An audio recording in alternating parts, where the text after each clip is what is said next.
এই লিফটটা দেখলে আমার মাথা ঘুরে যায়।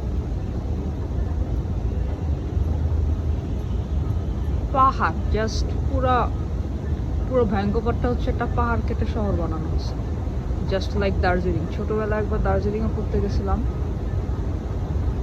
এখানে কিছু কিছু জায়গা দেখলে দার্জিলিং এর কথা মনে পড়ে, যদি আমার পাহাড় ভালো লাগে। কিন্তু ড্রাইভ করে পাহাড়ে ওঠার সময় কলিজাও থাকে না, নামার সময় কলিজা থাকে না, হাইটে ওঠার সময়ও ভালো লাগে না, কষ্ট লাগে অনেক।